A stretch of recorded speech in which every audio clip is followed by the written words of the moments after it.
Hello, Romans here and welcome to another music review. I review every album from a viewpoint of a musician, as I'm a singer, songwriter and a bass player for my own group Jakobe, and more than 3 years ago we released our debut album called Pursuits in Life. What makes it unique is that it's a heavy prog rock without guitars. Instead you have drums, bass, saxophone and keyboards. You can check out all of our music videos on my YouTube channel. Make it count every day you can start anew. I want you to scream, life is now. There's nothing you can get through. Just don't give up the dream, yeah. And in the description of all these videos you will find all the information about where is the record available. It's available on all digital platforms like Spotify, Tidal, Deezer, iTunes, Amazon, Bandcamp, but also in this digipack version of a CD with a very beautifully illustrated 20 pages long booklet. So in case you want one, all you need to do is contact me via an email, on Facebook or on Instagram, or you can get one through Bandcamp as well. And today I'm going to review the new album from Biffy Clyro, A Myth of Happily Ever After. Music review. Music review. It's actually the myth of Happily Ever After. Anyway, with Biffy Clyro we can see one of the positive, no pun intended, side effects of COVID. With all the restrictions, bands don't really tour that much, or even if they tour, it's maybe not worth it. So what do? They keep making records. And like for example, Evergrey, they released a brilliant new album earlier this year. They're already recording their follow-up. Trivium released an album in summer last year, and they dropped another album a couple of weeks ago. Same goes with, for example, Lepers, who were planning on releasing just an EP, but because of all the time, they transformed that EP into an album. And the same goes for Biffy Clyro, because if we don't count in Balance Not Symmetry, which was basically a soundtrack / album, but still I consider that to be their weakest release, their last year's album, Celebration of Endings, was basically the new studio album in 4 years after Ellipsis. And I thought that it was just such a triumph from the band, because it was really a brilliant record. I really enjoyed it. And now they're back with another record. And I was really excited for this album. I didn't know what to expect from it. So anyway, I've heard it 11 times as of now. It came something over a week ago. Let's dive right into the review. Dum Dum opens the record kind of in the same way as Different People opened the Opposites. I like the first half of the track that's mostly ambient. And then when some heavy guitars come in, they almost enter like a post-rock territory, which is not something Biffy Clyro do very often.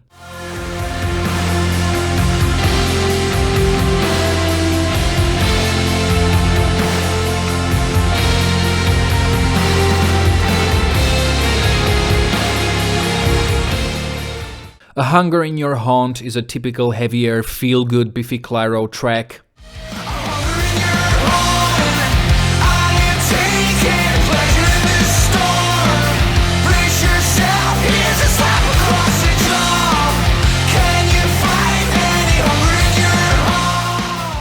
There's this part before the final chorus that kind of brings the ending of Golden Rule to mind, which is in my opinion their best song. But while Golden Rule had a bigger production, the orchestra and whatnot, here it's slightly more simplistic, but I really like when they go for something like this. Denier is similar as the previous track. It's very grungy in its execution, meaning that the verses are slightly quieter, whereas the chorus is really noisy. And I really love the guitar sound, and this is something that I've been talking about in the review of A Celebration of Endings, but I just love Biffy Clyro's sound. And yeah, there are hundreds, if not thousands of bands that tune their guitars and use the same tunings.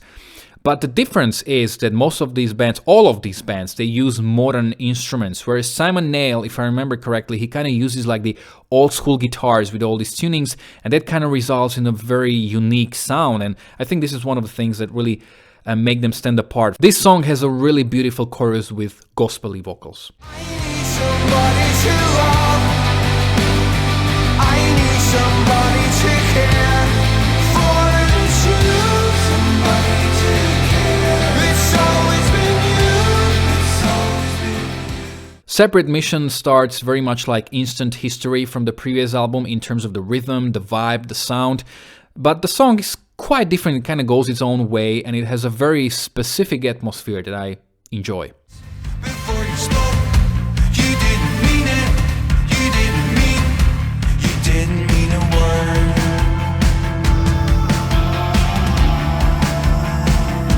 You didn't mean a word. Another one of the heavier tracks is Witch's Cup, but I really like the addition of trumpets and wind instruments that make it stand apart.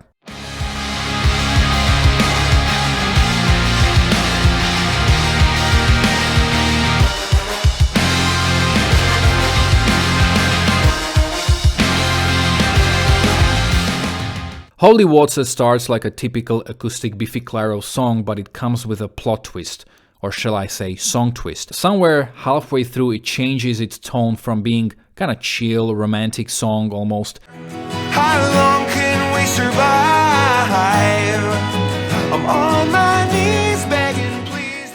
Into like a very sinister, evil one.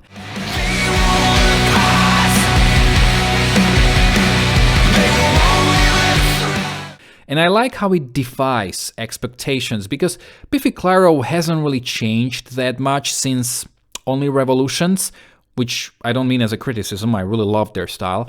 But I like how this song sort of defies expectations, because at the beginning you may be like, oh, another typical Biffy Clyro song, but no, it's not.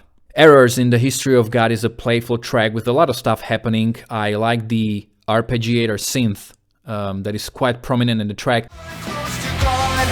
There's a mystery large, and the story should be beautiful.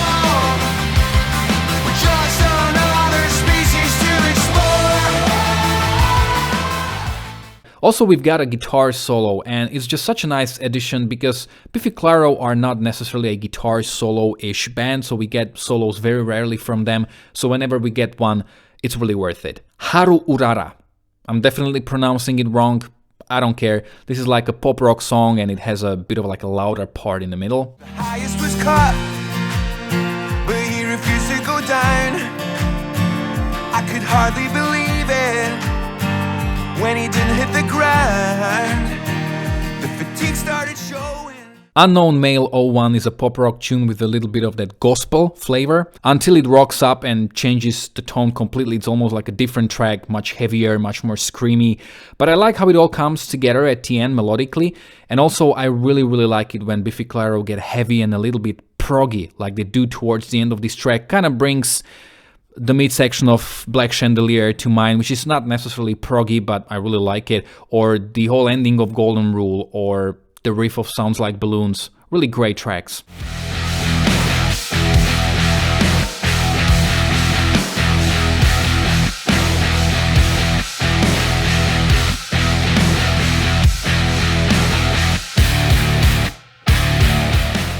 Existed is a bit of like rearranged from Ellipsis. We've got falsetto, we've got acoustic guitars, but I really like the final chorus where basically Simon sings like in his full voice and also in his screaming voice, and together they make for quite an impact.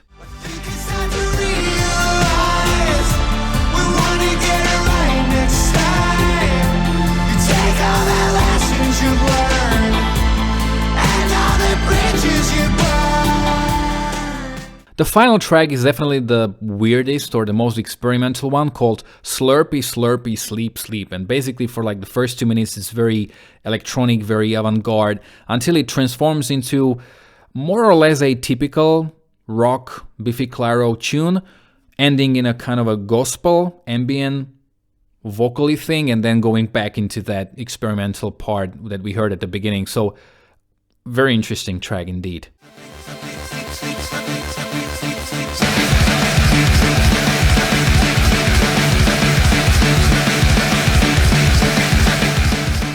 To sum up, when I heard this album for the first time, I was a bit underwhelmed. I was like, I don't know, the Celebration of Endings was so much better. I think they should have waited a little longer. But no, this actually is another triumph for Biffy Clyro. Simon actually called this album a happier sister of A Celebration of Endings, which you can also see with the album cover. You know, there's this very iconic paintbrush, and the previous album had a blue paintbrush. This one has a purple or red, and basically a red or pinkish.